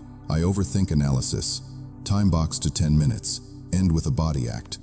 Analysis without action becomes theater. Dreams trigger old pain. Pace. Anchor in the room. Limit re-entry to 90 seconds. Get support if waves are high. Finally, remember, the unconscious isn't only a basement, it's also a sky. Not every dream diagnoses a wound. Some deliver medicine. A field at dusk you can walk in when emails press. A grandmother's kitchen that softens you before a hard call. A river reminding you there are many paths around stone. Let those images feed you on purpose. Close your eyes at noon and stand for 60 seconds in the field. Your body doesn't require coordinates to benefit. It needs felt safety and imaginal nourishment. Beauty regulates what discipline alone cannot hold. Tonight, place the notebook. Write the line. Show me what helps me honor my truth tomorrow. In the morning, catch a scrap. Don't argue with its grammar. Walk onto the stage for 5 minutes with one symbol and ask what it wants. Then carry a small action into daylight. The left turn, the call, the pause, the yes you'd been denying. Dream and day will begin to braid, and the life that felt like weather will start to feel like weather you know how to sail. If dreams are night letters, archetypes are the typeface they're written in. Long before you learned your name, your nervous system knew how to read certain shapes of story. The one who protects, the one who seeks, the one who creates, the one who destroys so life can start again. Jung called these patterns archetypes, primordial forms that organize our attention, furnish our fantasies, and offer the psyche a cast of characters sturdy enough to carry meaning. You don't need to believe in Zeus to feel thunder inside your chest. You don't need to memorize Odin to recognize the cost of trading an eye for wisdom. Myth is not elsewhere. It's the deep grammar of a Tuesday afternoon when you're deciding whether to tell the truth in a room that rewards performance. A map before the territory. Persona, the mask that lets you enter the marketplace. Shadow, the chest in the attic you swore you'd never open. Anima animus, the inner bridge across differences. Your capacity for tenderness if you're a blade by habit. Your capacity for clean action if you're a cradle by reflex.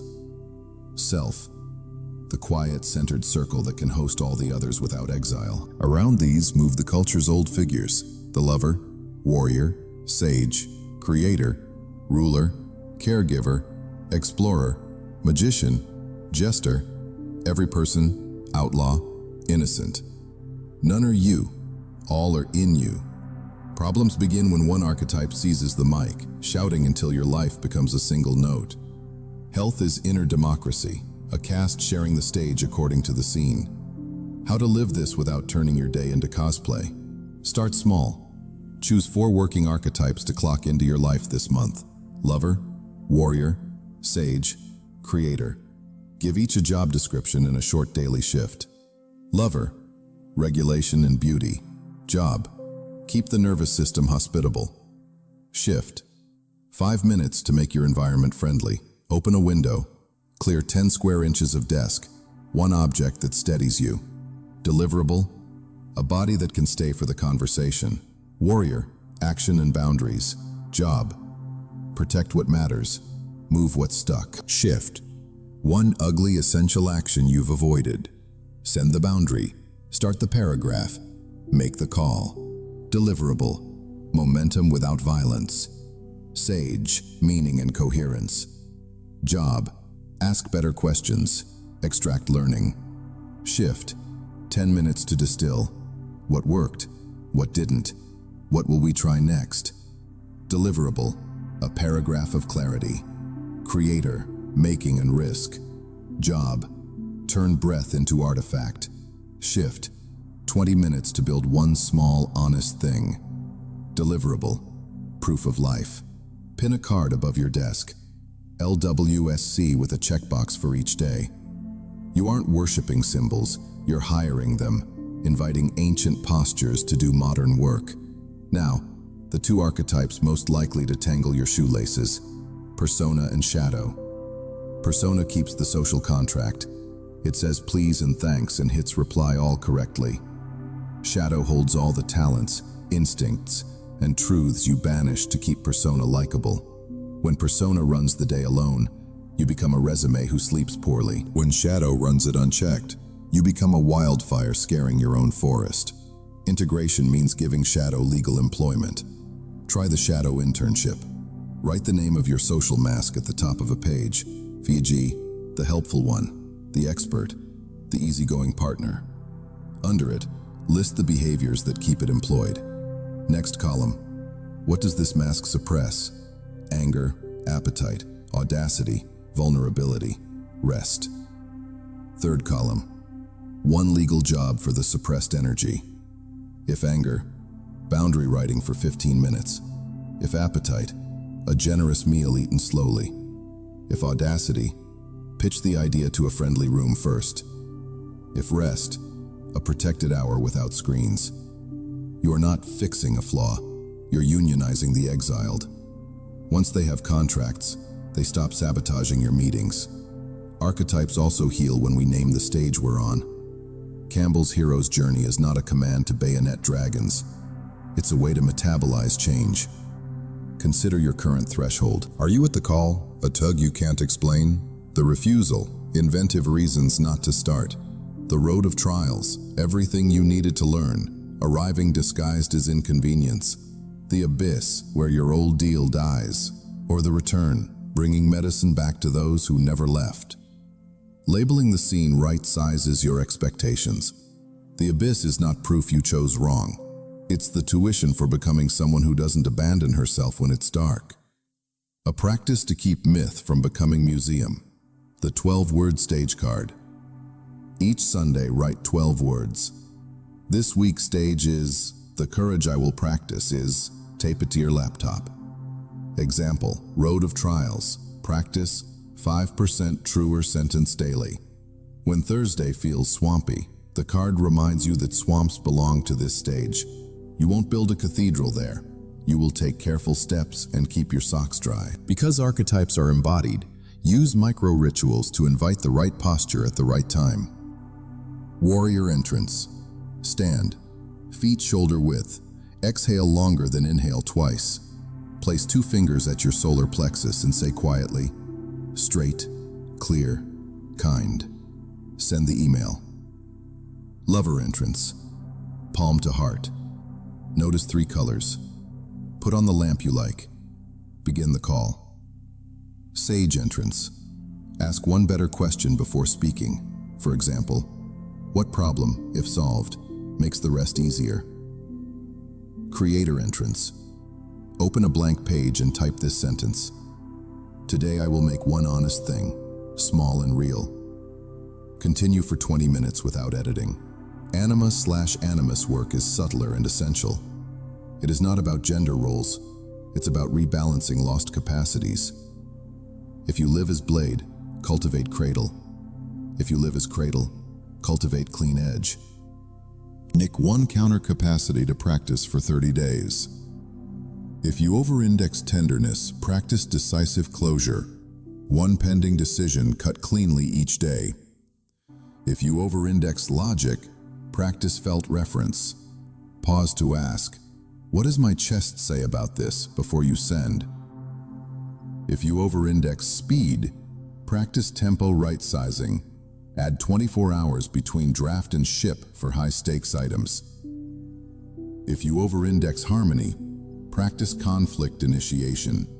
Schedule 1 honest conversation per week using the 3-sentence boundary. Archetypes go feral under stress. Know your shadowed forms and their antidotes. Lover. Fusion. Losing self to keep closeness. Antidote. A boundary that preserves both pulse and person. Warrior. War. Fighting becomes identity. Antidote. Mission clarity plus a graceful stop. Sage. Cynic. Meaning without mercy. Antidote. Human line in every plan. Creator. Saboteur. Endless starting, no finishing. Antidote. Boring definition of done. A story. Marcus kept failing to ship a passion project. He called it procrastination. In archetypal language, his creator was brilliant at ignition. His warrior had never learned closure. We wrote a rite of finishing, candle lit, 3 breaths, read aloud a 1-paragraph definition of done, set a 45-minute timer, end by writing the next day's first sentence. He added a return ritual. Each Friday he emailed one friend what shipped, not perfect, shipped. 6 weeks later he had a slim, beautiful PDF helping first-time managers run humane one-on-ones. The myth was not about slaying delay. It was about recruiting the right gods for the right hour. Another. Sana ran her team like a saint and slept like a ghost. Lover and caregiver overfunctioned. Warrior exiled. Her shadow internship gave anger a legal job. Contract clarification. She began saying, to maintain quality and sustainability, here's a structure that works. Scope X, timeline Y, 2 feedback windows. It turned out clients respected clarity more than martyrdom. The archetypal shift was small and seismic, from saint to steward. If you want a 1-page symbolic operating system, try this. Header: I am not one thing. I am a well-run cast. Columns: lover, warrior, sage, creator, persona, shadow, self. For each, list 1. Healthy line: beauty organizes me. Action protects mission. 2. Shadowed form: fusion, war, cynic, sabotage, mask as life, underground floods. 3. Q: lamp plus breath, stance plus sentence, question, timer plus sentence, jacket on. 3 lines in the dialogue's notebook, hand on heart. And 4. Deliverable: regulated room, clear move, distilled insight, shipped fragment, social grace, reclaimed energy, inner cohesion. Hang it where you make choices. You're not asking, what would a better person do? You're asking, which member of my inner cast is most qualified for this scene? What about self? Don't force it. Self arrives when the others are invited without coercion. It feels like a room with windows open on all sides, no single wind dominating. You'll know you're near it when your voice is warm and your spine is straight, when a boundary lands without tremor, when you can let someone be wrong about you without using the rest of the day to prove they aren't. Self is not a mood spike. It's a quiet capacity to host complexity without exile. Close with a 30-day archetypal weave you can actually keep. Daily. 5 minutes lover, 1 ugly warrior action, 10 minutes sage distillation, 20 minutes creator build. Twice weekly. Shadow internship entry, 1 suppressed energy, 1 legal job. Weekly. Stage card. This week's stage is Brinch. Practice. Brinch. Bi-weekly. Rite of finishing for 1 modest deliverable. Friday return email to 1 friend. Any rupture. 3-sentence boundary. 2 long exhales. This moment is not that moment. One morning, soon you'll catch yourself reaching for the old script, the one where you buy connection with your disappearance, and you'll feel something sturdy touch your hand. It's the thread you've been weaving, a lamp turned on, a sentence 5% truer, a boundary with a pulse, 20 minutes of honest making, a laugh you didn't apologize for. You didn't become mythical. You became legible to yourself. That's all archetypes ever wanted. To lend you enough shape to move as a whole. When you stand up now and step into your next room, choose your cast on purpose. Invite beauty to regulate, clarity to protect, meaning to orient, and making to make it real. Then bow, not to the crowd, but to the quiet that taught you how. Individuation sounds like philosophy, but it lives in tissue. You can write a vow, draw a lineage map, and speak a boundary with perfect grammar. If your breath is trapped in your throat, the body will vote no, while the mouth says yes. Jung wrote about the psyche as a self-regulating system. Modern science adds the wiring diagram, autonomic rhythms, vagal tone, stress loops, and the way attention sculpts experience. If soul is the sail, physiology is the wind. Learn to work with the wind, and the boat stops spinning in circles. Start with a simple truth that saves months. Safety precedes insight. Not safety as guarantee. Life never signs that contract, but felt safety. the body's readiness to stay present without bracing. When felt safety rises, your prefrontal cortex returns, planning, language, perspective. Your amygdala stops hijacking the scene, and your inner cast can actually take the stage you keep building for them. 1. 3 switches you can reach, when theory won't help. Switch A, the physiology sigh. 2 rounds.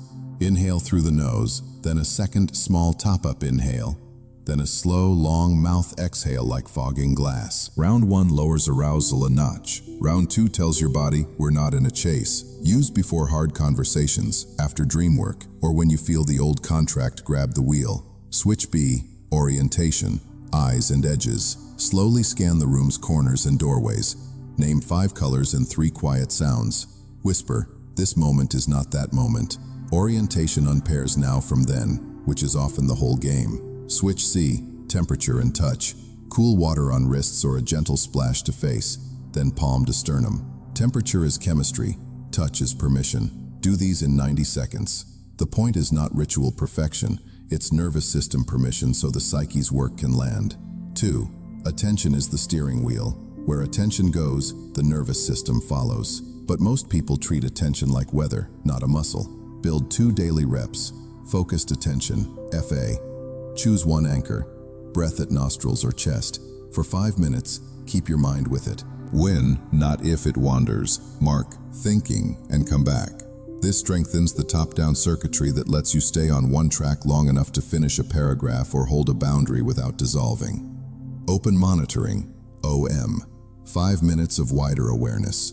Sounds, sensations, thoughts as clouds in a big sky.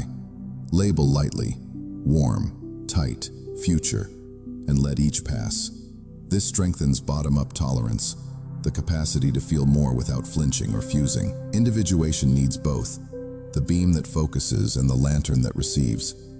If you can spare 10 minutes, do FA in the morning and OM at dusk. If not, pick one, 5 days a week. Consistency is medicine. Heroics are optional. 3. The vow plus the Vegas, tying psychology to physiology. You wrote a counter vow like, I will not buy connection with my disappearance. Make it somatic. Speak the vow on an exhale. Longer exit calms sympathetic surge. Pair with a gesture you can do anywhere. 2 fingers at the solar plexus or a hand over heart. Repeat before you enter the rooms that tempt you to break it. Over time, your body learns the association. This sentence equals safe power. Valsalva maneuvers and humming can nudge the vagus too. A half-minute hum after the vow tells your chest, we are allowed to resonate. 4. Micro meditations you can keep, no incense required. Door frame pause, 10 seconds. Every time you pass a door, touch the frame and drop 1 breath. You're teaching your day to have thresholds. Inbox bell, 15 seconds. Before email, 1 physiology sigh, 1 sentence. The only work now is this. Red light ritual. When stopped, car, progress bar. Scan the room, relax your jaw, unhook the tongue from the roof of your mouth. Tea ceremony for mortals, 3 minutes. Pour hot water, watch steam like weather. Feel cup warmth, then a single sip you actually taste. The point isn't tea, it's singular experience. These are stitches. Stitches make fabric. Fabric makes a life. 5.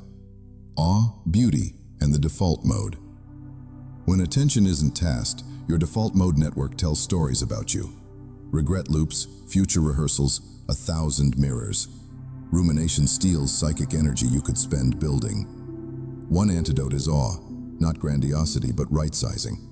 Standing under sky for 30 seconds, listening to a choir of rain, looking at your grandmother's wooden spoon as if it were a relic.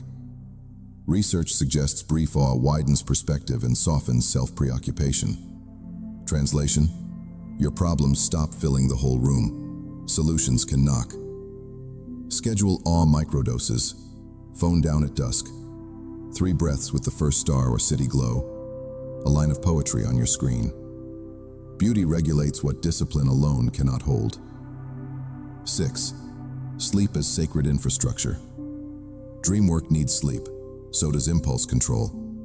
A realistic wind down. T60. Lights warmer, Screens dimmed or off if possible. 1 page of non-urgent reading. T30. 2 physiology sighs. Then write 1 line. Tonight I invite a dream that helps me with. T5. Gratitude for 1 body part that worked hard today, hand to heart. Thank you for carrying me. If nights are noisy, chase better sleep, not perfect. Even a 20-minute cool down shifts tomorrow's reactivity. 7. The nervous system contract for conflict. In conflict, your old family contract arrives dressed as urgency. Pre-sign a nervous system contract with yourself and, when possible, with others.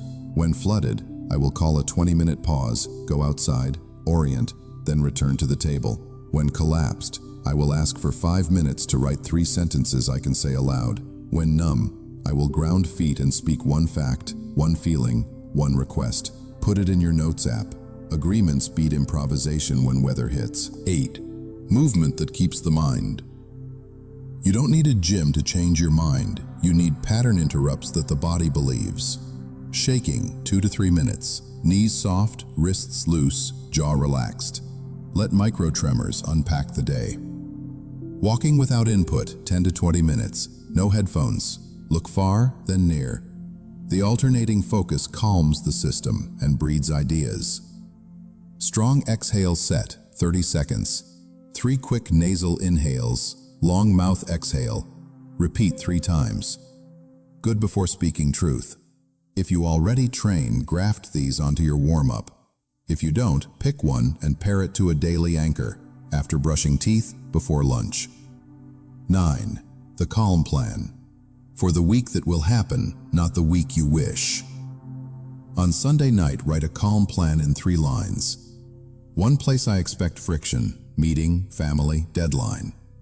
2. My pre-ritual, sigh, sentence, stance. 3. My repair if I slip, apologize, restate boundary, 5-minute walk. You aren't manifesting ease, you're engineering recoverability. People who change don't avoid rupture, they shorten repair time. 10. A story in small muscles. Noah had language for everything and a body that stayed braced. He could outline individuation. He could not unclench in the hallway outside his boss's office. We kept it insultingly simple. 2 physiology sighs before he knocked. 1 sage question written on a sticky note, and a warrior stance. Feet even, shoulders down, straight, clear, kind. Month 1. Noah spoke 1 sentence 5% truer in each meeting. Month 2. He slept through the night twice a week. Month 3. He declined a project that would have eaten the year and offered an alternative timeline with structure. His career didn't become perfect. His felt permission rose. That changed the conversations more than any script. 11. A 30-day nervous system weave. Keep it boring and you'll keep it.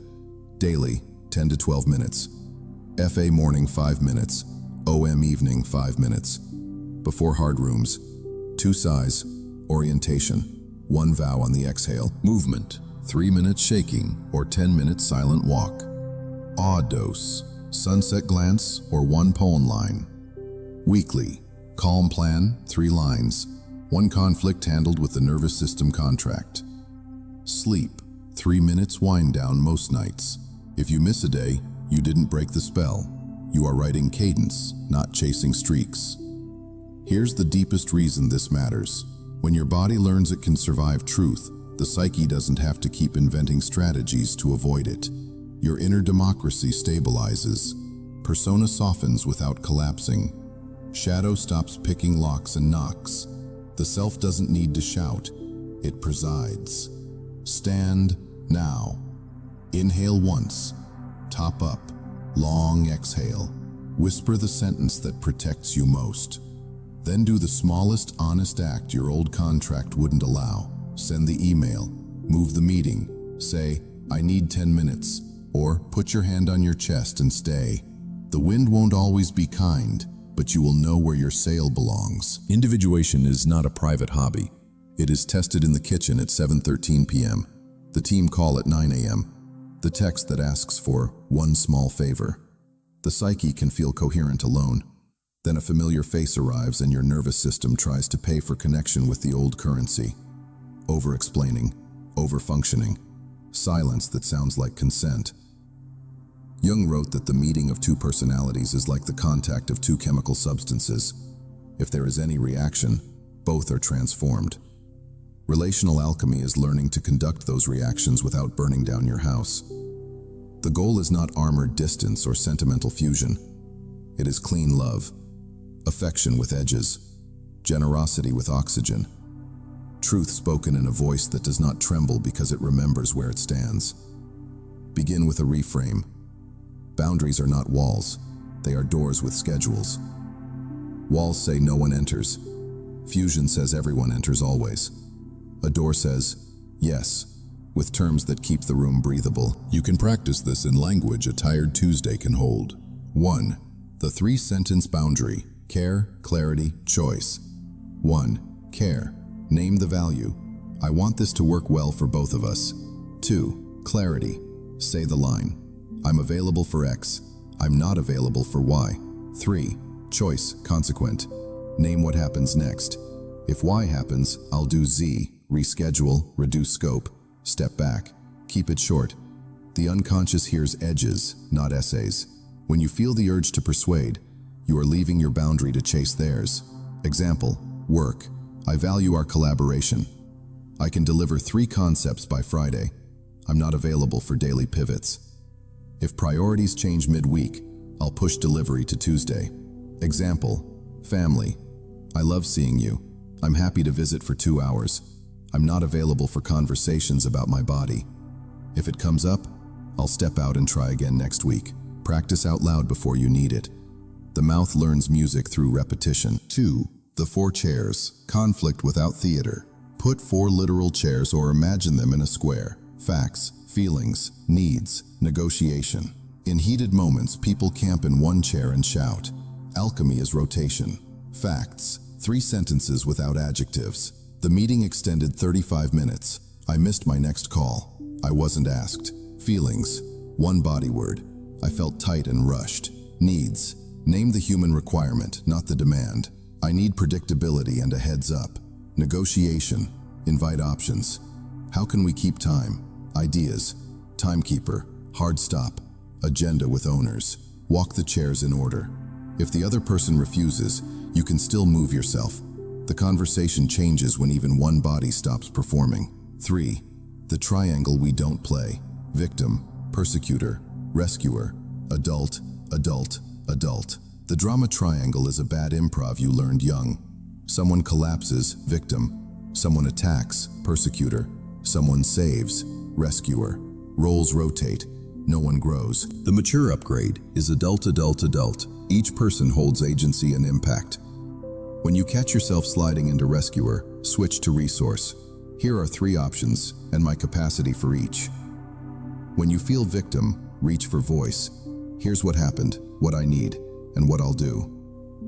When you feel persecutor, bristling truth, ground into boundary. I'm going to be direct and kind. Here's the line. 1 email can retire a decade-long role. Concise, courteous, structural. The psyche relaxes when it hears adulthood. 4. Clean requests versus hidden contracts. A hidden contract is the invoice you send for a job the other person never agreed to. I'll be endlessly flexible and you'll love me back. Clean requests are small and spoken.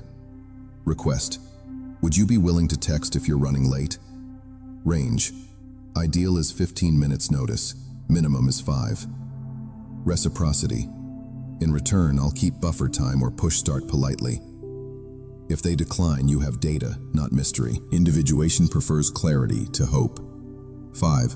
Repair rituals, because rupture is inevitable. Relationship health isn't the absence of rupture, it's short repair time. Create 2 standing rituals. The 20-minute pause. When either person says, pause, you both stop, walk, breathe, and return with 1 fact, 1 feeling, 1 request. The bookend. After conflict, ask, what did you learn about me? What did I learn about you? What will we try next time? Write 1 sentence each. Keep it where future storms can find it. The nervous system trusts bonds that know how to rebuild. 6. The 5 languages of apology. Short and real. Don't perform remorse. Deliver repair. A clean apology includes up to 5 lines. 1. Recognition. I interrupted you twice. 2. Responsibility. That was mine. I won't minimize it. 3. Remorse. I'm sorry I made it harder to be heard. 4. Restitution. I'll ask before adding and keep notes to hold my point. 5. Deposition plan. If I slip, I'll welcome your hand signal and stop. You're teaching your body that integrity is doable at speed. 7. The intimacy ladder. Closeness without flooding. Closeness should scale at the speed of regulation. Use 5 rungs. 1. Presence. Share space without agenda. Walk, tea. 2. Content. Trade facts of the day. 3. Context. Why it matters to you. 4. Confession. What scares or delights you about it. 5. Covenant. What you're willing and unwilling to promise. Don't climb faster than your breath. Don't promise what your calendar cannot fund. 8. Scripts for hard rooms, because you will need them. Deflecting chronic critique. Happy to hear feedback. Please choose one item and a concrete example so I can act. Exit emotional labor. I care and I'm not the right container for this. Here are 2 supports in my available time. Naming the pattern. 3 times this month we set a boundary, then ignored it. I propose we recommit or rewrite it. Say each once, slowly. Repetition is a power move. You're training the scene. 9. Loving without disappearing. The lover's oath with edges. Write a relational vow you can keep. I will tell you the truth before it turns into resentment. I will not buy harmony with my absence. I will ask for what I need in 12 words or fewer. When flooded, I will pause and return. Place it by your bed. Read it on Fridays. Vows aren't cages, they're rails. 10. The boundary calendar. Make it visible. Every Sunday, schedule 3 boundary acts for the week. 1 structural boundary, scope, hours, meeting length. 1 emotional boundary, the topic you won't discuss in that setting. 1 energetic boundary, a recovery practice after a hard room. Check them off like deliveries. Dignity grows where promises keep. 11. When love is not safe. Naming deal breakers. Alchemy isn't magic. Some compounds explode. Write your non-negotiables. Physical harm or threat. Repeated coercion or humiliation. Chronic contempt or sabotage of repair.